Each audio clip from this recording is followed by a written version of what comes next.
Hi flower friends, welcome to another DIY floral arranging session. I'm here in our studio. We are transforming our Westtown Chicago studio today in prep for Valentine's Day. So in a couple of days, all this space behind me will be filled with our wonderful designers creating beautiful Valentine's Day flowers for you. Our palette today is really fun. I love that we have some tropical elements. So we have a little bit less foliage, or rather our foliage is a little different. These really pretty philodendron leaves. I actually have this as a house plant at home. It's a tropical plant, so it loves temps around 60 degrees.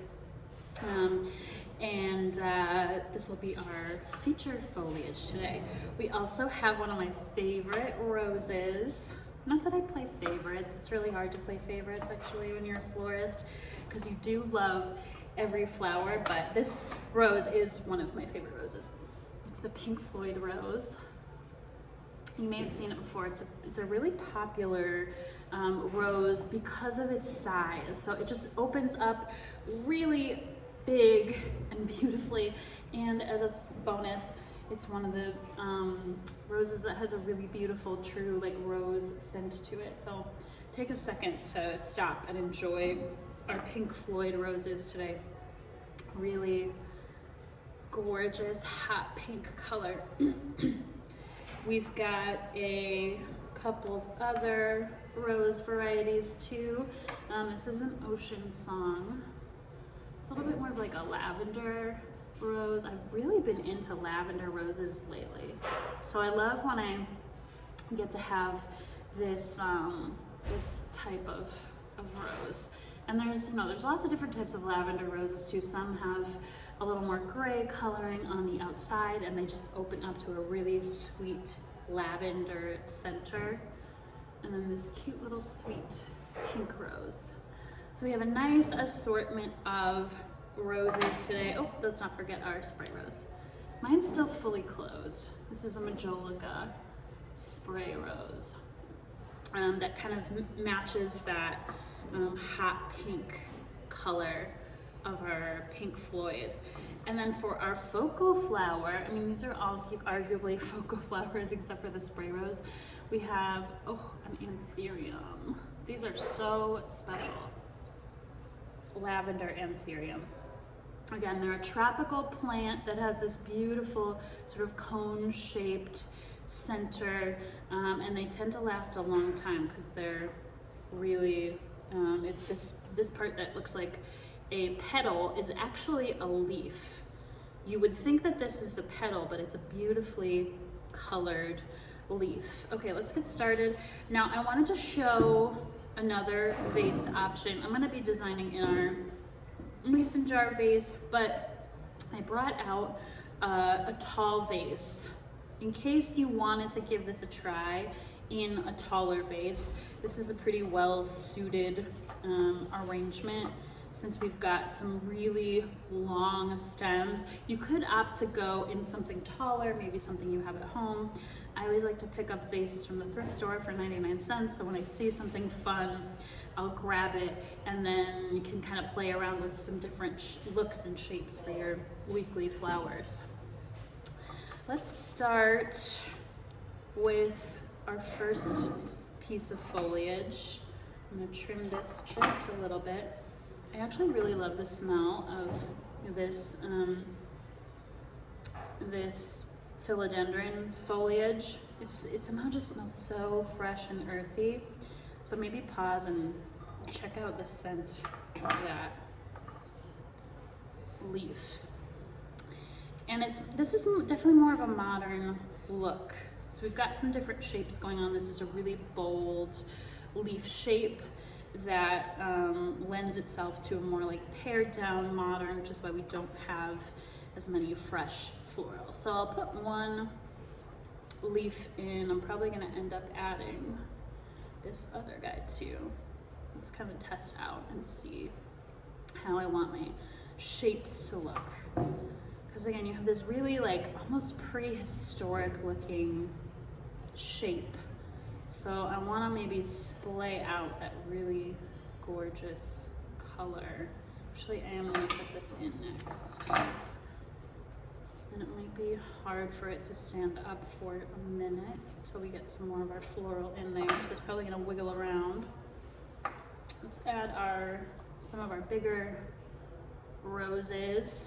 As usual, you always want to check out those lower petals and pull off the outer petals of your pink Floyd Rose. Cut at an angle. Roses like a good amount of hydration. And I'm kind of like cushioning my first rose in there to build out the shape a little bit. Again, I need a few more stems to help hold everything in place. Which is why for this arrangement, an even smaller opening would work well. Because we've got less stems, we've got these bold foliage pieces. Roses love hydration, so you want to make sure you cut them at an angle. Some florists might even use a floral knife to cut roses, so they just get the most clean, sharp cut. And if you do have a sharp paring knife at home, you're welcome to give that technique a try. It takes a little practice. Be extra careful, don't want anybody to cut themselves. Let's add our spray rose next, just to give it a little more bulk. Usually what our stems do is, when we've got a lot of them, especially our foliage, they crisscross to create a net that kind of holds everything in place. I'm gonna cut this spray rose down, do a little stem split, so I get a little bit more, because I really need some of that lower support. I'm trying to put those a little lower in the arrangement. And then maybe one more up high. Mine haven't opened yet. They will in the next couple of days. Just my last pink Floyd.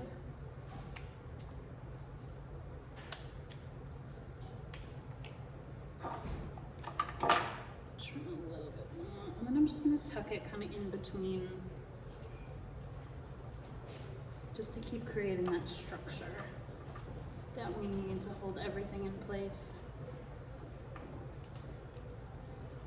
And I'll add my baby pink rose. Kind of up and out, so building up this shape a little bit more. Sometimes I really want my stems to behave and do exactly what I want, but that's a little bit of the challenge of designing with fresh floral. Sometimes the shapes will do what they want them, exactly what that leaf wants to do. Happens a lot with sunflowers too. If you ever get a sunflower that has sort of a bent head, you try to make the shape of the arrangement or the plant, flower, work for you. So if it's got a little bit of a dip to it, placing it in such a way that the shape either holds itself up. So you may have to do a little fussing like I am. Really, that's all floral design is editing.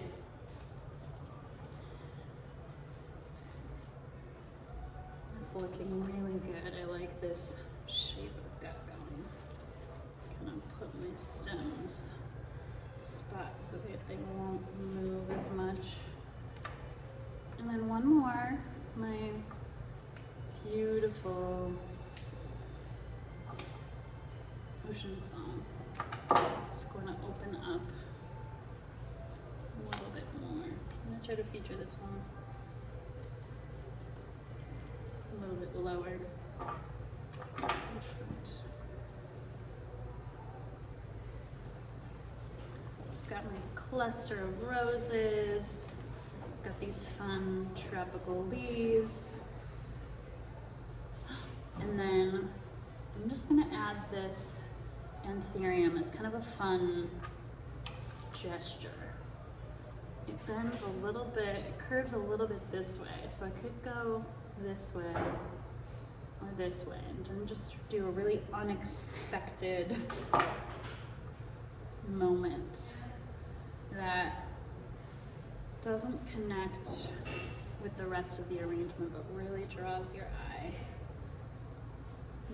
up. So you could leave that even longer. Mine actually got cut a little bit shorter, but you could leave your stem a little longer and just have that gorgeous shape up and out, kind of calling everything upward.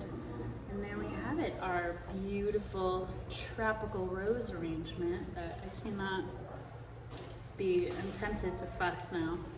This is my fussing stage. I'm gonna put this leaf a little bit lower, where I'll kind of fluff everything until I get it just where I want it. Thank you so much for joining. I hope you enjoy this beautiful arrangement all week. Your roses are gonna open up and look beautiful. Don't forget to change your water. I saw a couple of you post on Instagram, so I'd love to see more. If you do want to post your DIY arrangement, I'll be looking out for that. Bye everybody.